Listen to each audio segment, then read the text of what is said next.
Buenas noches, una nueva emisión de Grano del Sistema. Recuerden, ¿no?, que en el video debajo del título de Antes de los Tiempos está el link del programa 357 subido libre. Solo tiene que hacer clic y van directamente al programa. En el programa anterior, referido al funcionario sueco que se reía, me lo hicieron notar 22 personas. Me tomé el trabajo de anotar sus nombres y buscar posteos en los últimos 4 programas. Solo 2 de hecho lo habían hecho antes. Ahí me quedé más tranquilo. Soy una persona complicada, lo he dicho públicamente. Al no tener compromiso con nadie me manejo con total independencia y ninguna atadura. Me equivoco, pero por mi propia cuenta. Por eso me mantienen en el ostracismo, porque conmigo se puede llevar una sorpresa. Yo bajo ningún punto de vista voy a avalar la detención del Presto, ni de ninguna otra persona por emitir una opinión, y no coincido absolutamente con él en nada. Estamos en las antípodas. Tampoco usemos esto como una bandera contra el gobierno, porque Macri hizo lo mismo con alguien que supuestamente lo había amenazado por las redes. Pero no se puede obviar que lo que hizo el Presto fue de una torpeza supina. Los que estamos en los medios alternativos, fuera de la órbita del régimen, debemos mantenernos con una responsabilidad solidaria, y más en estos momentos que vive el planeta.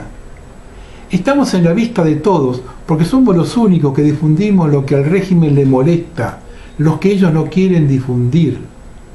Por eso nos persiguen, nos levantan programas, clausuran canales, y con una tenacidad que nos complica aparecemos por otro lado, no nos rendimos. No le podemos dar de comer demostrando que no sabemos manejarnos frente a una cámara o un micrófono. Debemos ser profesionales, jerarquizar los medios alternativos y no convertirlos en una cloaca. ¿Quiénes son los principales perjudicados con la nota del Presto? Todos los que estamos en la disidencia. Les damos de comer a los medios del régimen y nos ponemos para el cachetazo. Justo en este momento, donde los medios alternativos somos los únicos que ponemos en juego lo dicho por el sistema respecto a la pandemia, difundimos las voces de los profesionales disidentes de todo el mundo y encabezamos la campaña contra la vacunación obligatoria. No podemos tomar un micrófono y decir cualquier cosa o usar un lenguaje soez. Millones de personas desilusionadas con los políticos están esperando algo superador. No podemos mimetizarnos con ellos.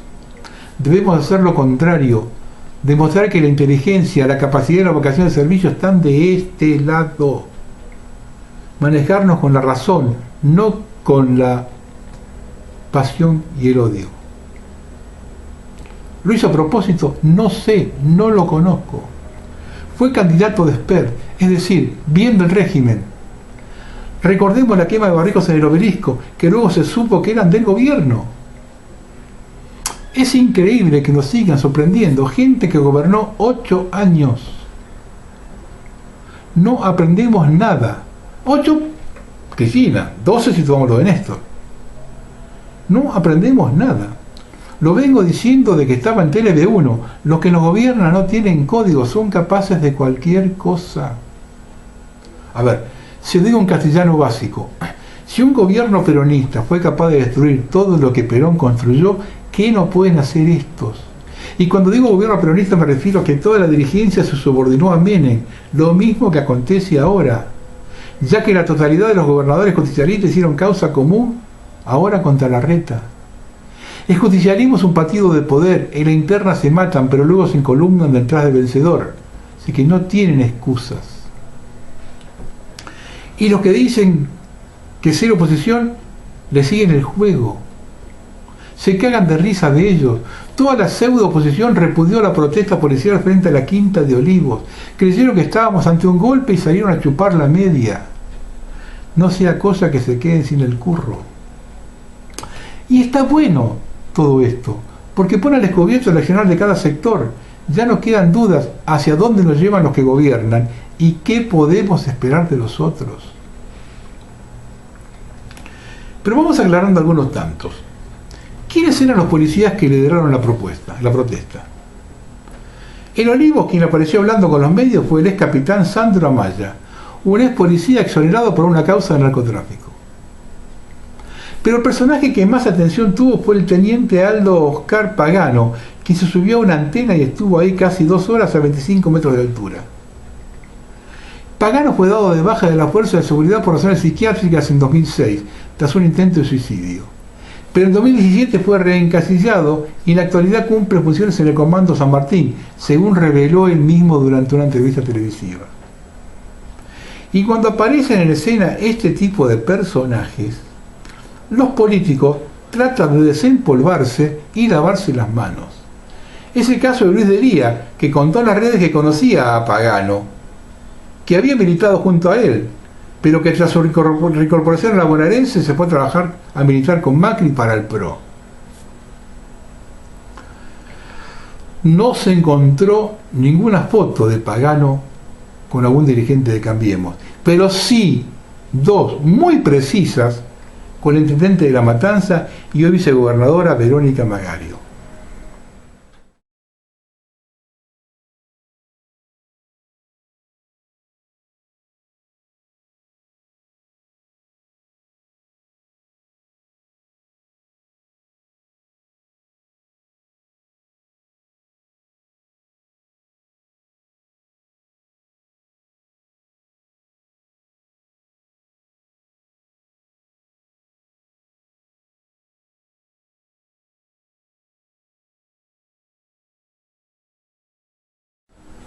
Observando quién armó la revuelta frente a la Quinta de Olivos y el otro arriba del poste militante K, estamos ante otra opereta armada que mintieron otra vez. Pregunto, ¿todo esto se armó para cargarse a Larreta? Si nos manejamos con resultados y con la información que la quita del punto de coparticipación lo tenían cocinado hace meses, no queda otra que pensar eso. Solucionaron un problema con el aparato represivo, preparándolo para lo que viene sin que les cueste un mango, y se cargaron al principal referente de la oposición y candidato a presidente. ¿Y la acción de Larreta cuál fue? Hacer la denuncia ante la Corte Suprema. Que si en épocas normales maneja los tiempos, en pandemia dormí tranquilo y sin frazada. Te vacunaron, guasón. Necesita el circo durante 6 meses avalando la cuarentena. Yo no puedo entender. Estuviste con Macri 8 años en la ciudad, con Cristina presidente, y te pueden sorprender de esa forma. Con semejante pauta publicitaria del gobierno de la ciudad, y que podrías liderar el odio a Cristina. ¿Tu reacción fue pedir la escupidera a la Corte en medio de una reforma judicial? Eso pone al descubierto tu verdadera capacidad. Si a estos de aquí archiconocidos te pegaron semejante mambo, te agarran los buitres de afuera y te colocan una sextuple en 1 minuto. Reitero, es bueno que vayamos conociendo a nuestros dirigentes, en especial aquellos que quieren ser presidentes. Por otro lado, la prédica de Fernández sobre la opulencia de la ciudad de Buenos Aires y su egoísmo es lo más fuera de lugar que he escuchado. Típico de un demagogo de cuarta. El cargo que le hace a la ciudad debe hacérselo a cada gobernador, que en su capital tiene barrios opulentos y en cada provincia zonas pobres en la misma proporción de la capital de la nación. Vaya, dígale al gobernador Schiaretti que le quite presupuesto a Punilla Caramuchita para darle la cruz del Eje San Javier. No tiene argumento sólido Fernández. La provincia de Buenos Aires aporta el 40%, más o menos, y recibía con Vidal el 22%, es decir, poco más del 50%. Pero la ciudad de Buenos Aires aporta el 22% y recibía el 3.75%, solamente el 15% de lo que aporta. Estamos en el final de los tiempos, no hay dudas. Por las pocas luces o ninguna que se observa en la política, porque nadie tiene nada nuevo que ofrecer como no sea maquillaje de lo viejo. Y quienes dicen ser disidentes ofrecen dar vuelta a campana a partir de las próximas elecciones. ¿No les parece que el pueblo argentino no sufrir demasiado como para seguir engañándolo? Yo no le miento y le digo las cosas como son y no estoy incitando a la violencia, solo analizo la realidad. Yo le dejo 4 premisas. Los que gobiernan en 5 meses nos acuestan de por vida. Ese es el final de la Argentina. 2. Nadie puede esperar un verdadero cambio en forma pacífica. Sepultar lo viejo tiene un costo. 3. No quieren cambiar, no van a poder revertir la caída estrepitosa. 4. Aprendan a separar la paja del trigo. La confusión que van a instalar los medios de difusión del régimen alternativo nunca se vio antes. ¿No me creen? Les dejo un panorama de Italia hoy. Pretenden iniciar la escuela en condiciones de campo de concentración. El ministro de Relaciones Exteriores, Di Maio, viajó en secreto a China. Apenas un estornudo de un pibito, cuarentena para toda la clase y sus familiares que no van a poder trabajar, hacer compras, etc. Cuando empiece la gripe de estación será tratada como COVID y encerrarán a todos. Fin de septiembre permitirán los despidos y se acaba la ayuda social. Muchos cierres y quiebras. Los impuestos se deben pagar igual. La gran distribución de alimentos no se paró hasta ahora, pero si lo hace costará mucho comer. Los hospitales rechazan enfermos verdaderos y las comisiones médicas buscan certificar como enfermos a los sanos. Un manicomio y gente rayada, hipocondríaca, psicótica se ve cada vez más. Gente que uno trataba normalmente empieza a demostrar síntomas de desgaste mental. Octubre va a ser un mes difícil. Mire cómo es la que se viene, que la Suprema Corte de Justicia acá en Argentina acaba de hacer un fallo por el cual pasó por arriba de un fallo del Ministerio de Trabajo. Validó un acuerdo por indemnización, despido, un acuerdo entre las partes, que no es lo que proponía el Ministerio de Trabajo. Esa es la que se viene. Yo se lo digo a los muchachos jóvenes. Cuando puedo, se lo digo. A ustedes les esperan 50, 60, 70 años de vida. Esta vida le espera. Nosotros ya le decimos, usted le espera esto.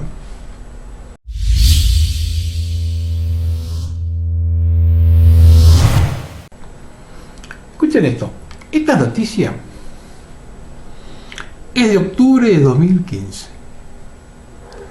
Observe desde cuándo vienen preparando esto. Se conoció esta mañana, 2015,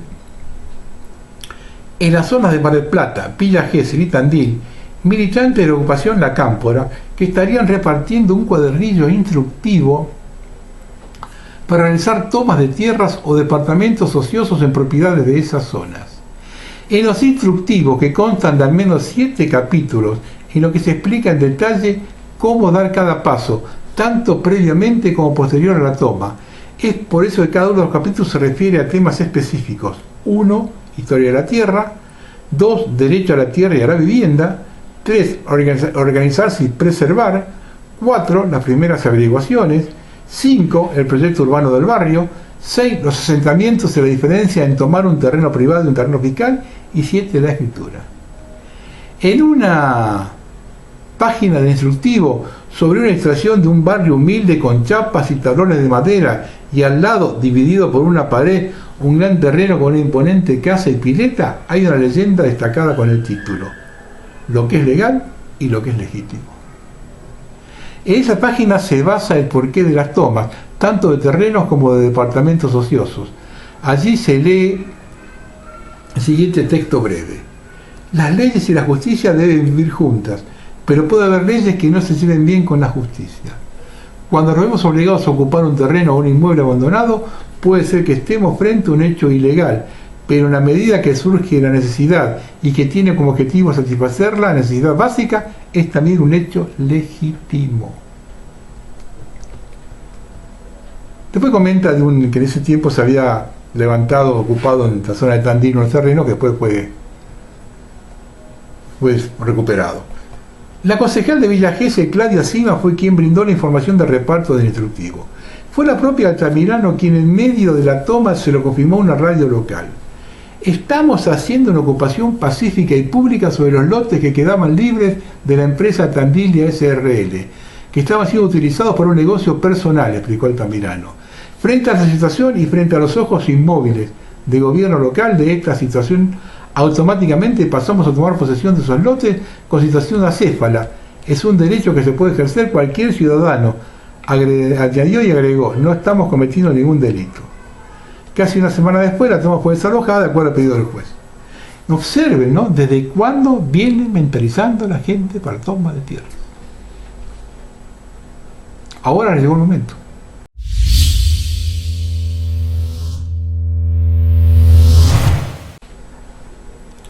Desde hace tiempo sostengo que la Iglesia Católica se está diluyendo en el nihilismo inmanentista y relativista de la civilización del consumo. La actitud de la Iglesia en tiempos del COVID me parece emblemática de esta autodisolución y de este suicidio del cristianismo, que con Ratzinger había probado a oponerse despertando el sentido del sacro, del teológico y del filosófico. En tiempos de cierre o encarcelamiento del lockdown, vimos en la Iglesia adherir al nuevo verbo del terapéuticamente correcto, pregarse a la nueva religión sanitaria. Vimos en la Iglesia del presidente de la ONG Vaticana, Bergoglio, pedir a los fieles obedecer al gobierno tomando distancias de aquellos sacerdotes que con obstinación continuaban a celebrar la misa sin adoptar las sacras disposiciones de los principios cardinales de la sociedad del capitalismo. Concentrados sobre la prohibición de juntarse, teniendo la distancia social como nueva norma reguladora de la civilización científica.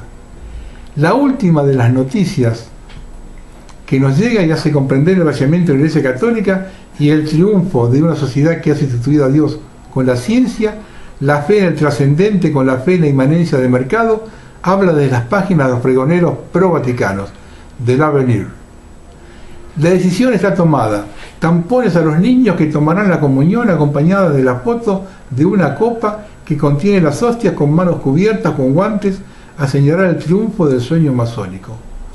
Podemos ya decirlo y confirmarlo. La Iglesia está perdida. No cree más en Dios sino en la ciencia. Se ha adecuado al nuevo orden. No santifica más el sábado, lo sanifica. No cree más en el cielo sino en el gel.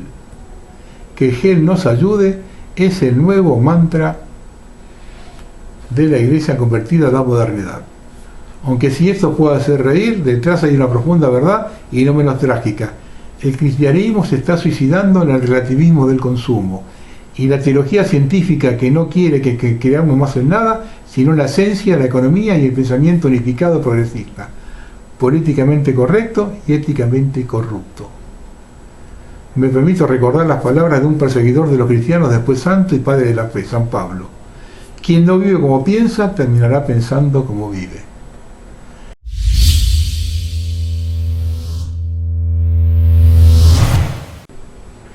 Y observen esto. Este fue escrito por Günther Anders en 1956. 60 años casi. Y él lo tituló El hombre es anticuado. Para sofocar anticipadamente cualquier revuelta no se debe utilizar la violencia. Hitler fue superado. Basta crear un condicionamiento colectivo tan potente que la idea de revuelta no vendrá a la mente. Lo ideal sería formatear los individuos desde recién nacidos, limitando su habilidad biológica innata. En segundo lugar, se debe continuar el condicionamiento con la drástica reducción de la instrucción para llevarla hacia una especie de instrucción profesional. Un ignorante solo tiene un horizonte de pensamiento limitado. Y cuanto más limitado está a preocupaciones mediocres, menos se revelará. Se debe encontrar el modo en que el acceso al saber sea siempre más difícil y elitista, que exista el abismo entre el pueblo y la ciencia, que la información destinada al gran público sea anestesiada de cualquier contenido subversivo.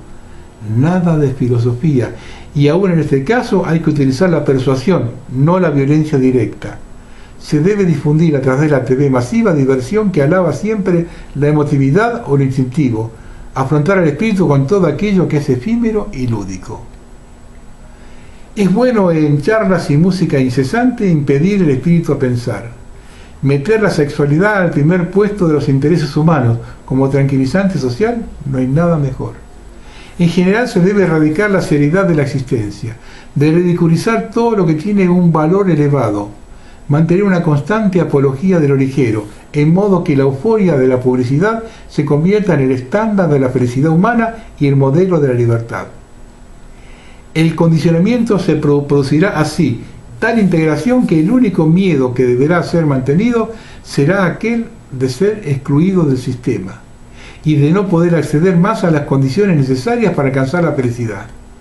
El hombre masa así producido debe ser tratado como esto que es, una vaca. Debe ser monitoreado como ganado. Todo aquello que permita adormentar su lucidez tendrá que ser identificado como un bien social. Todo lo que lo podría despertar debe ser ridiculizado y sofocado. Cada doctrina que meta en discusión el sistema primero debe ser identificado como subversiva y terrorista, y aquellos que la sostienen deberán ser tratados como tales. Esta es la teoría del totalitarismo blando, lo llama así en las notas. Sin utilizar la violencia, porque obtiene obediencia incondicionada automática, en virtud de la eficacia y eficiencia de su imperceptible e insidioso dispositivo de homologación. Habla también de la eficacia del poder, que decide en no ser percibido, mal entendido, como no existencia, como el Deus asconditus. Sus decretos son insondables e indiscutibles. El poder se expresa en la máxima potencia en cuanto logre mantenerse oculto. Esto nos debe hacer entender que los gobernantes de cualquier nación, autoridades mundiales evidentes, no son el verdadero poder. El silencio de este poder oculto es señal de cuánto es fuerte. Hay una relación directa en cuanto más poderoso, más mudo es su comando. Cuanto más mudo es el comando, más natural es la obediencia. Cuanto más natural es la obediencia, tanto más asegurada nuestra ilusión de libertad. Cuanto más asegurada nuestra ilusión de libertad, tanto más total el poder. Ojalá sea para dimensionar la calidad y cualidad del enemigo al que nos enfrentamos. Tiene que ser un texto de reflexión y acción a partir de ese conocimiento de él. 1956. ¿Ni de cuándo la viene marcando?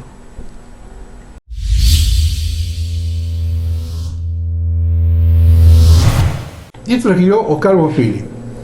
¿Lógico o patológico? Desde pequeños hemos aprendido que el mundo que nos rodea tiene coherencia. Es decir, que cada concepto se condice con un objeto al que hace referencia ese concepto. Cada imagen instantánea del entorno percibido por nuestros sentidos coincide con los conceptos aprendidos. Pero más de 40 años de desgobierno, ideologías foráneas, nos han alejado paso a paso de nuestras raíces más profundas. Nuestras tradiciones, idiosincrasias, creencias han sido casi borradas.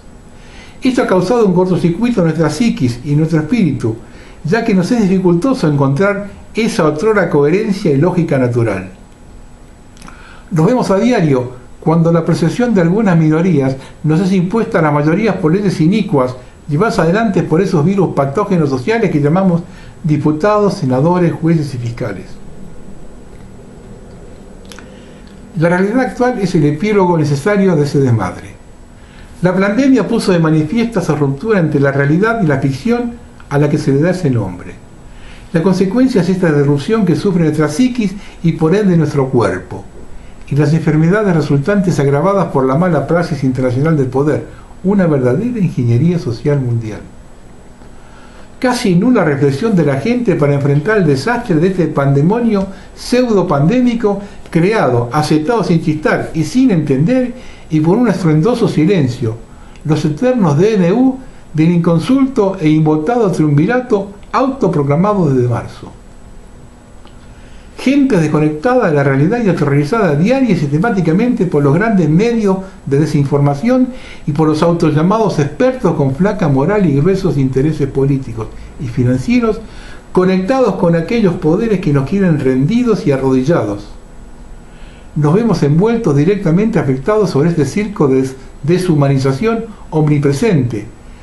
Tapabocas o bozales, distanciamiento social, cuareternas, encierros carcelarios, reuniones sociales canceladas, caricias y abrazos prohibidos, liturgias olvidadas, medicina virtual, en el mejor de los casos, enorme porcentaje de la población privada de tecnología y por ende de educación, y muchos etcétera más que pueden completar ustedes.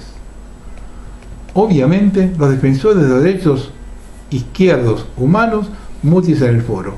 Las eternas chicas de pañuelo verde y chicos trans calladitos y encerrados. Donde y nadie mirando para otro lado.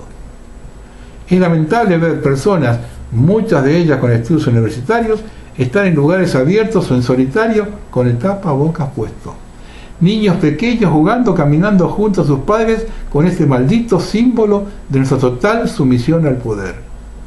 Ya no podemos diferenciar al ladrón, históricamente simbolizado con la boca tapada, de aquellos que se acercan a nosotros con buenas intenciones, ya que este tapabocas denaturaliza las facciones humanas y a veces ni reconocemos a personas conocidas. Tapabocas dentro de autos donde va solo el conductor. Tapabocas para respirar nuestro propio excremento respiratorio, dióxido de carbono, y para privar nuestros pulmones de aire puro. Pero nos lo sacamos para traficar nuestro organismo con un cigarrillo. Los virus se ríen del tapabocas. Es como colocar un alambre de tejido romboidal de 2.5 para impedir pasar las moscas. Patéticamente ridículo. Distanciamiento social, un nuevo concepto desconocido para la generalidad de la gente hasta hace unos meses, y que hoy está impuesto sin necesidad de obligatoriedad, ya que si vamos a cualquier comercio, ya la gente se distancia hasta más de 5 metros de sus congéneres más cercanos, y son capaces de preferir contraer cualquier otra enfermedad respiratoria al estar decenas de minutos sufriendo las inclemencias del tiempo. Soy testigo de ver viejos y niños soportando nevadas o temperaturas gélidas antes de acercarse a otro ser humano o protestar ante semejante vejación, prestándose inconscientemente a los designios del poder de turno, que necesitan esta separación ficticia de los seres humanos para poderlos individualizar claramente con los sistemas de vigilancia y detección facial ya omnipresentes en gran parte del mundo. Y eso es cierto.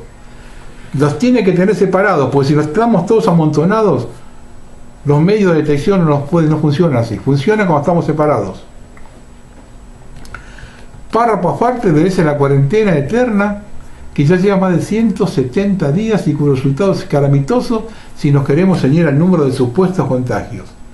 Para nada sirvió, excepto para impedir una rápida inmunización comunitaria, que a esta fecha hubiese sido efectiva como cualquier otra enfermedad infecto-contagiosa. Silencio de radio de la mayoría de los ciudadanos. Estar encerrados en sus casas, muchas de ellas poco menos que pequeños cuartos, sin disfrutar del sol, del aire puro, del bienestar propio de una plaza, de un ejercicio físico, de un deporte, es decir, de todo lo que fortalece nuestro sistema inmunológico. Parece no afectar a la mayoría de los habitantes de nuestra nación, ya que pocos han protestado. La prohibición total de reuniones sociales o mínimamente de visitar a nuestros mayores o nuestros hijos y nietos es quizá el máximo de la crueldad del poder. Abuelos han sido incinerados sin haberse despedido de sus seres queridos, o aunque sea ser acompañados con una palabra de consuelo. Las rutas argentinas han sido prohibidas para que las familias puedan reunirse durante meses contra toda racionalidad y en contra de la misma Constitución Nacional. Tampoco se puede rezar o por lo menos orar en los lugares sagrados. Todo lo esencial se nos ha vedado de la noche a la mañana. Lo extraño es que luego de la sorpresa inicial no hemos podido reaccionar todavía. Esta letanía o karma que se repite día a día ha llevado a algunos inadaptados sociales a salir a denunciar a sus vecinos o conciudadanos por imbecilidades que todos se les pueden leer en los libros de ciencia ficción o policiales negros. Han construido en poco tiempo o han potenciado a una casta de alcahuetes, chupamedias y botones que no tienen límites. Lo hemos visto con energúmenos que prohibían a sus vecinos regresar a sus casas porque les habían informado de un posible positivo del todopoderoso hisopado. Hago un paréntesis para hablar de los profesionales médicos, a quienes el sistema ha endiosado como soldados en la primera línea de fuego. Ese título les podrá pertenecer a un grupo reducido de abnegados y verdaderos doctores. El resto han estado cómodamente ubicados en hospitales vacíos que tenían el tupé de no prestar atención alguna a quienes no iban con síntomas del COVID. En época normal, la justicia hubiese actuado de oficio por abandono de personas, el peor pecado para un profesional de salud. Hasta han llegado a atender a sus pacientes vía Skype o Zoom. Ni siquiera la misma acción de ocultar, tomar la temperatura corporal o la presión arterial, solo recetar. Es decir, se han convertido en recetadores para alimentar la farmacia. Aplaudo a Médicos por la Verdad o epidemiólogos argentinos, metadisciplinarios por respetar su misión centenaria de curar con la verdad. Los politiqueros de la carecita eterna del bipartidismo argentino, mirando eternamente su propio ombligo y escindidos de la realidad del pueblo, creen que después de la pobreza estructural y general que ha dejado el país luego de más de 40 años de dinerocracia, creen que una familia tipo de clase media empobrecida, tomando solo un ejemplo, puede contar con 4 computadoras para que papá y mamá puedan realizar su teletrabajo y sus 2 niños puedan realizar sus tareas virtuales. Y además de que el servicio de internet sea óptimo para esa carga y descarga casi continua de datos. Ni hablar de la decisión política de la aprobación compulsiva del cursado para decenas de miles de niños argentinos. Ya la UNESCO ha predicho que la Argentina, otro ejemplo de cultura en Latinoamérica y con analfabetismo casi inexistente, tendrá una deserción escolar cercana al 50% para el 2021. Misión cumplida. Inagotable cantidad de analfabestias disponibles para la política. Lo único positivo es que va a estar alejado de la ideología exógena patética que hoy rodea las aulas sarmientinas. Y pensar que todo esto es consecuencia de un virus conocido y archiestudiado desde hace décadas, y que con tratamientos aplicados de siempre. Supongamos por un segundo que el supuesto SARS-CoV-2 fuera el que nos está afectando y no los naturales salvajes virus de la familia corona que la ciencia conoce muy bien. En ese caso estaríamos ante un virus quimera o artificial que a esta altura del partido ya habría mutado al coronavirus natural. Ningún virus de laboratorio va a mutar a otra cosa que no sea su forma original. Ningún humano morocho da como resultado hijos rubios por tener su cabello de rubio. Además necesitaría de un vector de transmisión con la mayoría de los virus. Ya la OMS ha declarado que no se transmite por el aire, sino por secreciones de un ser humano enfermo a uno sano, estornudos, tos. Y de nada sirven los tapabocas, ya que si un enfermo estornuda cerca de mí, tanto él como yo tenemos tapabocas, su estornudo puede ingresar a mi sistema respiratorio como si el barbijo no existiera. De todas formas, si mi edad y salud es buena, pasará la enfermedad casi sin notarla como un resfriado común sin mayores consecuencias. Para el caso de personas de la tercera edad o con problemas de inmunodeficiencia, deben ser tomadas las precauciones de todos los inviernos. Un poco de conocimiento, de información, verás por parte de los profesionales alejándonos del amarillismo, que hasta el New York Times ha manifestado con respecto a los medios de información, nos permitiría pensar y razonar con más lógica y menos psicopatología que parece nublar la vista de la mayoría de la población. Permitiría que mucha gente comience a restablecer sus tratamientos abandonados hace meses, realizar las consultas cara a cara con su médico de confianza, realizarse las operaciones quirúrgicas reprogramadas y con esto salvar más vidas de las que el supuesto COVID ha quitado. Recordemos que los CDC estadounidenses han reconocido que el 95% de las supuestas muertes por COVID en Estados Unidos fueron por patologías previas del paciente. Y eso se replica en el resto del mundo. Nunca se paró un país por las muertes que anualmente se presentan por causa de resfríos u otras enfermedades respiratorias. No sea cosa que la nueva normalidad sea pasar cada otoño e invierno en cuarteles de invierno encarcelados, vigilados y alcahueteados. Para finalizar, ¿no les hace ruido que los políticos sigan su vida con normalidad entre reuniones multitudinarias, asados, tertulias, fiestas, mientras ustedes están encerrados y vigilados a 24 horas del día? ¿Todo esto es lógico o patológico?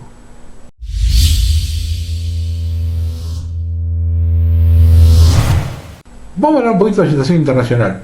Yo insisto con eso, porque estamos al borde de cualquier cosa en el mundo. Acá, con la situación de la Argentina hoy, Una persona que estornude en Europa, o en Norteamérica o en China, acá vuela toda la miércoles. Vamos a empezar primero con Europa. Por el color que están tomando las cosas, creo que la aguja de la balanza será tarde o temprano Turquía. Empecemos con la cuestión Bielorrusia y la crisis política. El ajedrez ruso sigue adelante sin iniciar jugadas, pero metiendo carnadas a la NATO, sacrificando pequeños presos políticos. Maestro de la respuesta simétrica, como llaman a Putin en su entorno. Dice que es un maestro del Aikido, arte marcial japonés que aprovecha la fuerza de su enemigo para su beneficio. Pongámonos en el mapa político. Ucrania hasta ahora se dejó seducir por Occidente y como recompensa perdió la mitad del territorio. En Bielorrusia soplan aires de unificación y parece que si no entró ya el ejército ruso le falta poco. Si esto sucede, el ejército bielorruso será el más fuerte de Europa del Este, según Military Watch, que es americano. El miércoles pasado, una delegación representativa de Moscú voló a ese país. Se reunieron los jefes de relaciones de los dos países y el 8 de diciembre, Lukashenko y Mikhail Ziyutzin, primer ministro, anunciaron el primer viaje al exterior del presidente a Moscú. Una delegación rusa llegó a Minsk en 3 aviones, mientras Estados Unidos parece estar buscando a un Juan Guaidó bielorruso. Analistas internacionales serios ya consideran muy probable una unificación de los dos países, solo que no se sabe si será inmediata o gradual. Si fuera inmediata habría que esperarse las sólidas sanciones caprichosas occidentales, así que la gradualidad parece más prudente. Por eso sería necesaria una reforma constitucional introduciendo la prohibición de que una persona ocupe más de 2 veces la presidencia para evitar la usurpación de poder. Avanzar hacia una república parlamentaria para reducir y equilibrar los poderes a favor de los órganos representativos, una versión del Consejo de Estado con poderes de supervisión que podría estar encabezado por el mismo Lukashenko en el futuro. Esa sería una opción natural, pero hay que ver qué actitud tomaría la NATO, con todo lo que gastaron en desestabilizar y empujarla hacia una opción rápida. Esta unión hará sin dudas que se empleen fondos significativos en el rearme, ya que el restablecimiento de grandes unidades americanas en Polonia no pasan desapercibidas. Más disturbio pretendan armar, más se va a armar Bielorrusia homologando su armamento con Rusia. No creo que cambie la política de no permitir bases rusas en el país, pero Rusia seguramente venderá armas a precio de amigos a cambio de una integración más estrecha entre ejércitos. Después hemos ahí un listado de las armas que le vende Rusia a Bielorrusia, armas muy modernas. La particularidad de Bielorrusia es que heredó el porcentaje más grande de tropas especiales de la ex Unión Soviética y casi todo su ejército está integrado por cuerpos especiales, 5.900 soldados de élite, de los cuales 60% especializados en lucha aerotransportada. Las tropas de asalto aéreo recibirán helicópteros CMI-35 y K-52 de última generación, que son la pesadilla del ISIS en Siria. Si se concretase esa realidad, los del otro lado tendrían que realizar verdaderos esfuerzos para impedir el equilibrio. Todo depende de cuán locos estén para bailar en la cuerda. Sé que son datos quizás muy técnicos, pero para quien tiene criterio de jugar la potencial de las Fuerzas Armadas, sí es una idea muy real de la situación que se puede desencadenar.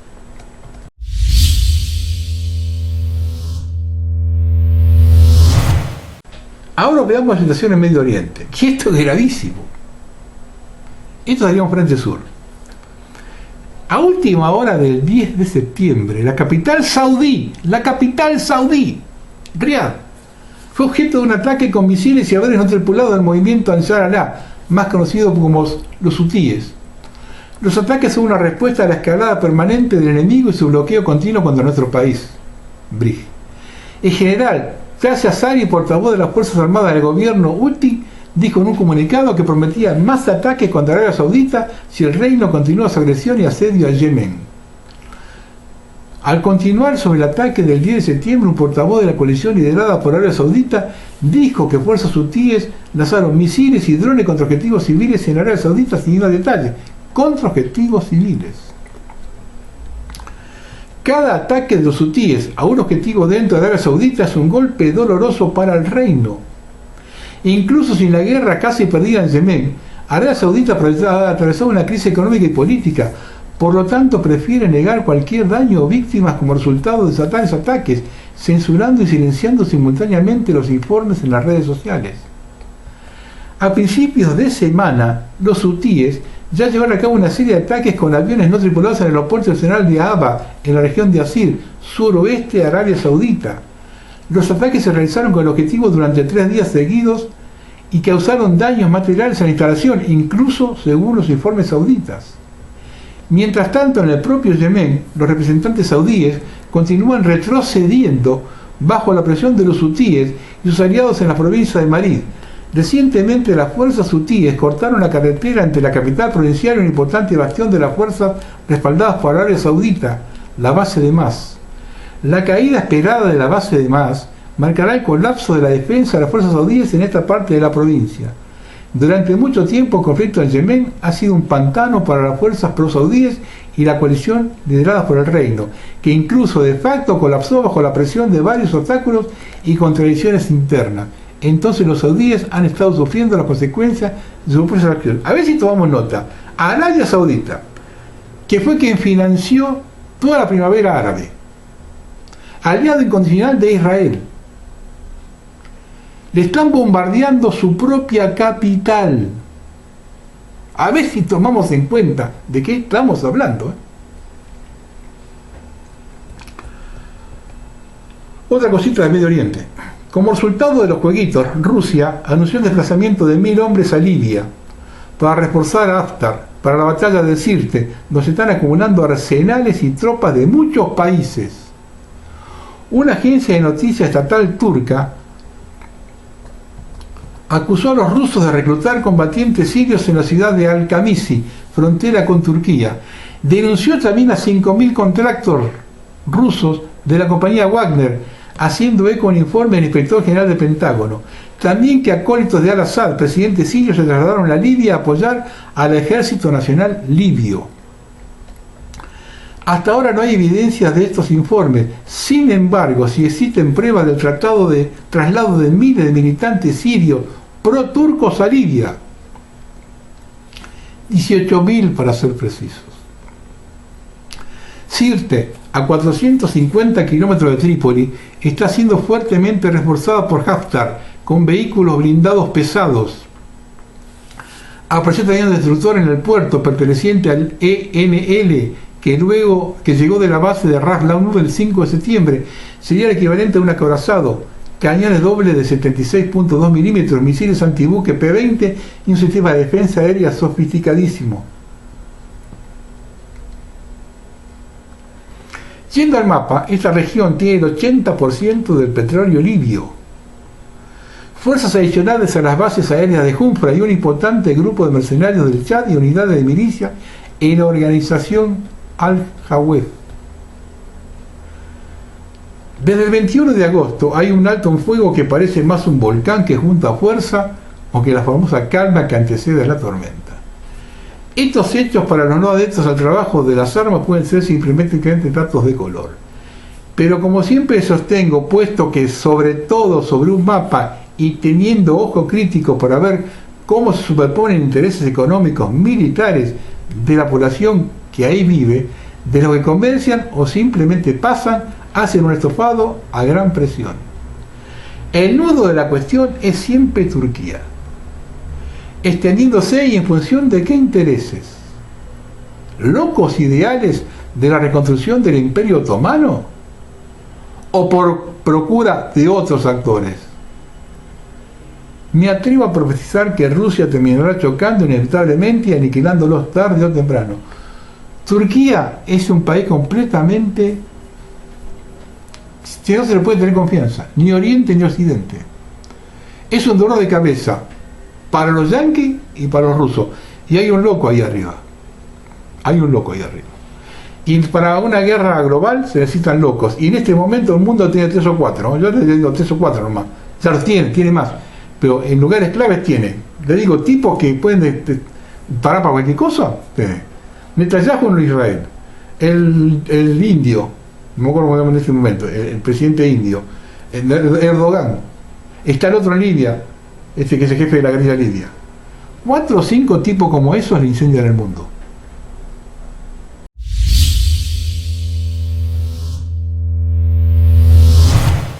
Para terminar, la cuestión en el Báltico. A las 11, en punto del 10 de septiembre, sonaron todas las alarmas IBQ, química, bacteriológica, en toda Alemania.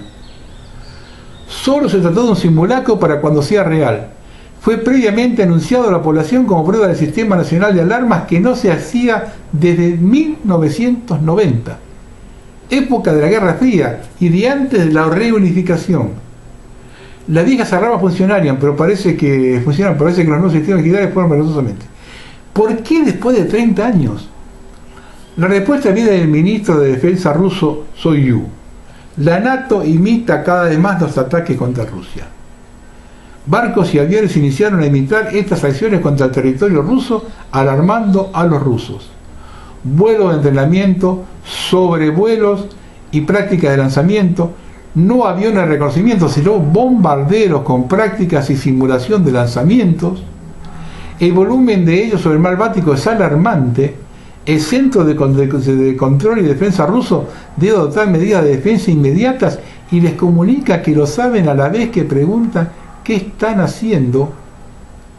Los Sukhoi S-27, S-27, S-30 están constantemente en el aire, porque el sistema de satélites GLONASS ve absolutamente todo y activa las defensas en automático, jugando con la navaja. Se hacen hasta vuelos de baja altura en el mar para aproximación, pero son detectados inmediatamente ya que vienen captados apenas despegan. También se mueven tropas rumanas, georgianas y ucranianas. Lo hacen en consecuencia declarando que quieren mejorar la integración operativa. La preocupación rusa es que ocurre casi todos los días acercándose hasta los 26 kilómetros de las fronteras, arriesgando un error, ya que siempre exceden la distancia de penetración, no permitiéndose establecer un patrón que haga entender las intenciones. Juegan con las armas cargadas. Casi todas las guerras inician con ejercicios militares, hasta la del COVID contra la humanidad, la inició Killgate con el ejercicio 201. Como resultado de los jueguitos, Rusia anunció el desplazamiento de 1000 hombres a Libia para reforzar a Haftar para la batalla de Sirte, donde se están acumulando arsenales y tropas de muchos países.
Cada criatura tiene que saber que su misión es luchar por su pueblo, que para eso ellos nacieron y para eso se están formando, que esa es la misión de la vida, que nosotros, nuestra familia, así tenemos que pensar.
Esto lo escribió Molly South.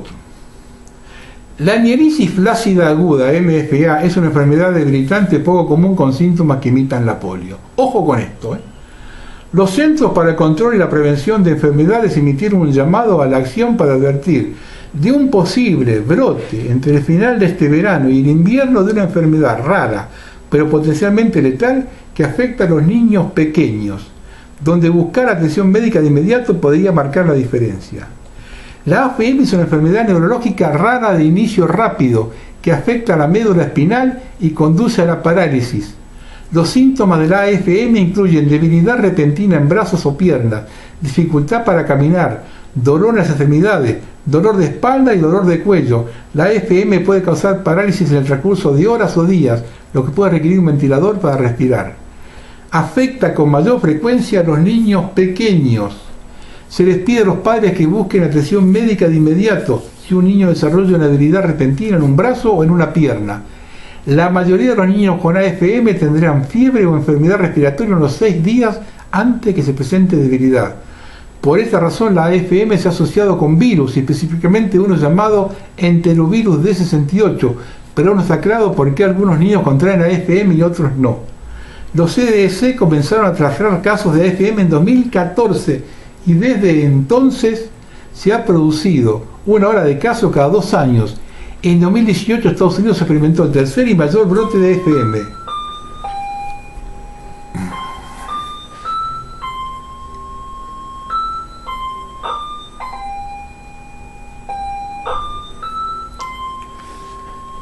En 2018 Estados Unidos experimentó el tercer y mayor brote de AFM en 238 casos en 42 estados entre agosto y noviembre.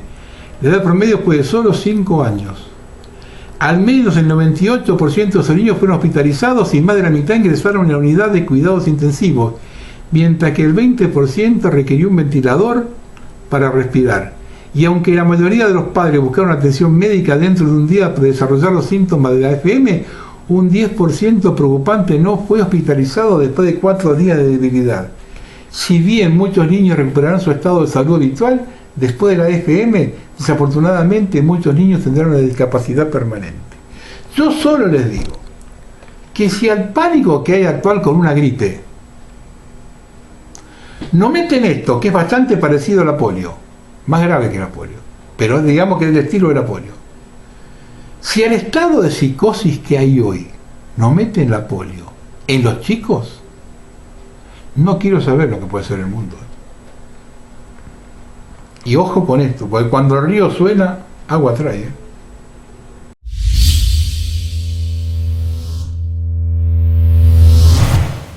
Una cosa cortita que escribió Taylor Durden, porque nos pinta a los chinos hoy. Yo siempre hablo de los chinos. Yo tengo que pasar, porque todavía acá hay mucha gente, y algunos que andan de los medios y parecen tipos preparados. La salida está por China, Yo les digo, miren, nadie habla sobre la purga en el curso de Jinping, en preparación para establecer la autoridad total sobre el Partido Comunista en China. Por primera vez las fuerzas policiales del país están bajo control directo de Jinping, quien está buscando resucitar el título histórico de presidente de Mao Zedong para reemplazar su título ligeramente menor de secretario general del Partido Comunista de China. Asimismo, la Policía Armada Popular, organización paramilitar responsable de la seguridad interna, el control de los disturbios y los esfuerzos antiterroristas, ha sido puesto bajo el mando de la Comisión Militar Central. Actualmente está estado bajo el ejército y el gobierno. En medio de la purga anticorrupción de un curso de Jinping, al menos 30 altos funcionarios del partido ya han caído, lo que muchos dicen que recuerda la infame gran purga del partido de Mao en 1941, apodada el gobierno de rectificación de Yang, que allanó el camino para el padre fundador de la República Popular China fuera declarado presidente. Nikkei subraya que con las intenciones subyacentes relacionadas con el movimiento de rectificación clara, rivales y enemigos políticos están corriendo para cubrirse, incluidos aparentemente los líderes de la rival Liga Juvenil Comunista, ahora transmitiendo de manera sutil a sus miembros: se acerca una purga, todos tengan cuidado. China se está preparando para la segunda etapa de su devenir histórico. Contra este país, con ese país organizado de esa forma, están negociando.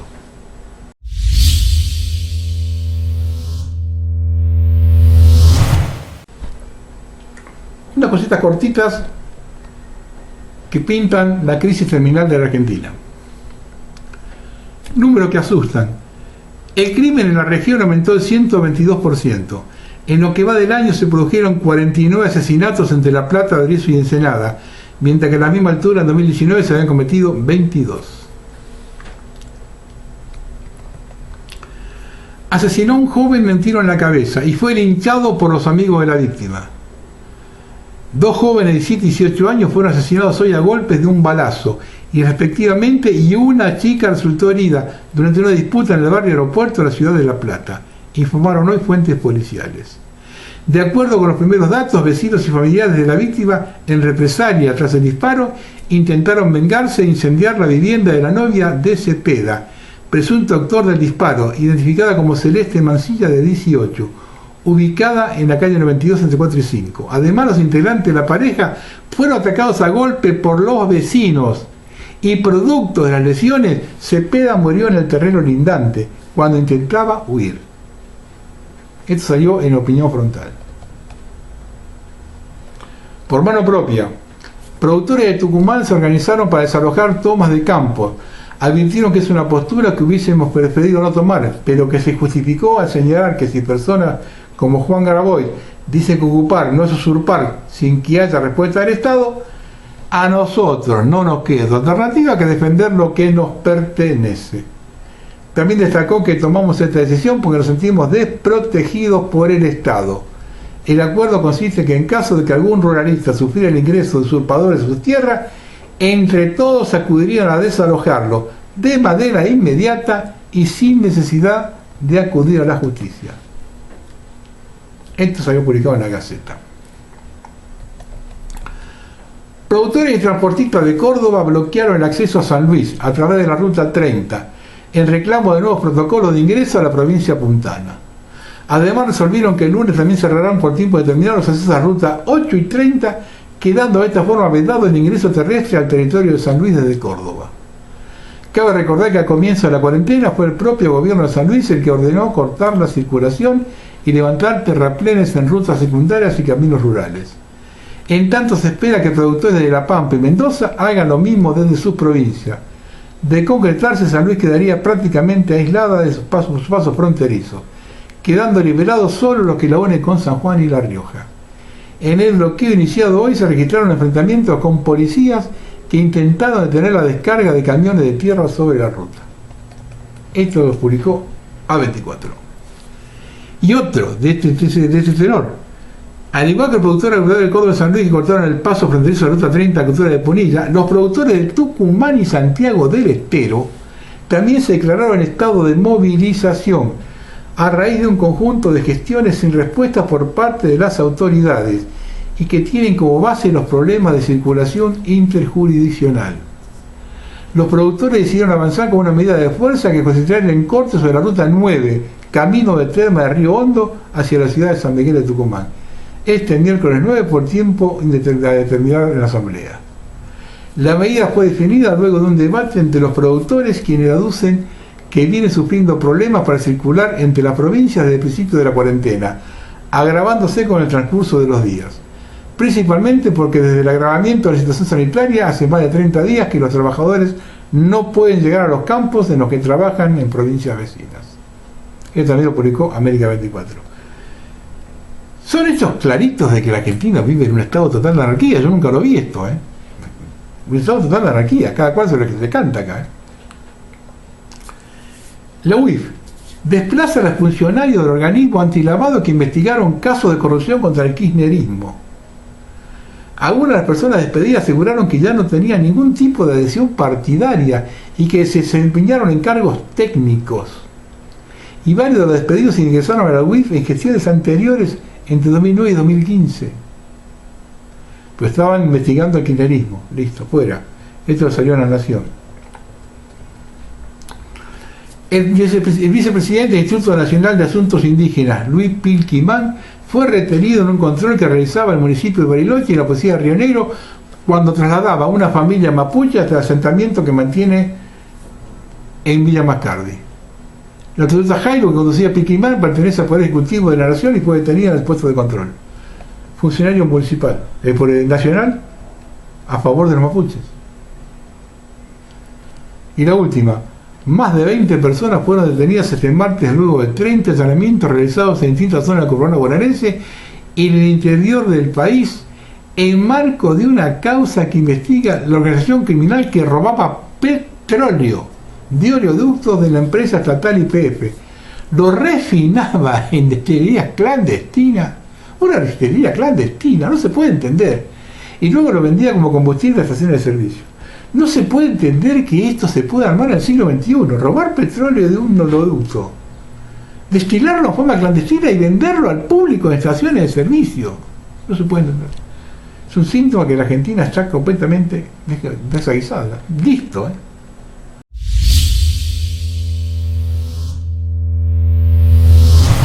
Vamos a terminar. Una preguntita sonda que me hago. Pues con esto de la pandemia y que a la cuarentena que están sesionando los diputados y los legisladores de forma virtual, con computadora, ¿siguen cobrando los pasajes? Pregunto, ¿no? Bueno, pregunta, paréceselo. Un perito se los hace.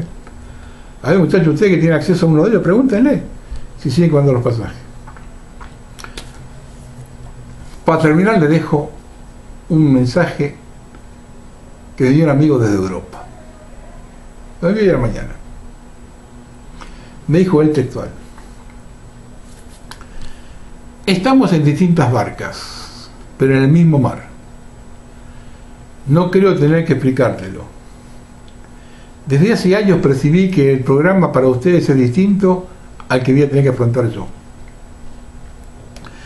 Para estas tierras, era de Europa, la esclavitud.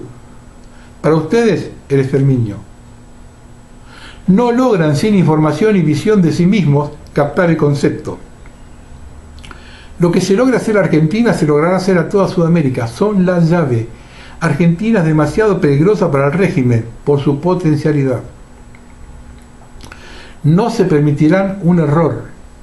Los gobernantes han vendido al país con todo el contenido. Se quedarán con el envase y la gente no les sirve. Tampoco se salvarán los traidores. En la próxima fase los harán pulirse entre ustedes para terminar después con el resto. Vi las tropas de la ONU en África. Lamento no estar en la patria de verdad. Hubiera querido jugar en esa cancha, pero no se puede salir. Nuestros enemigos creen más en su fe que nosotros en la nuestra. Son de otro plano, esotérico. Uno de los nuestros, jurando y rejurando amor a la patria, se quebró y abrió los bolsillos. Fin. Quien pagaba estaba dispuesto a morir por llevarle las manos a sus jefes. Buenas noches.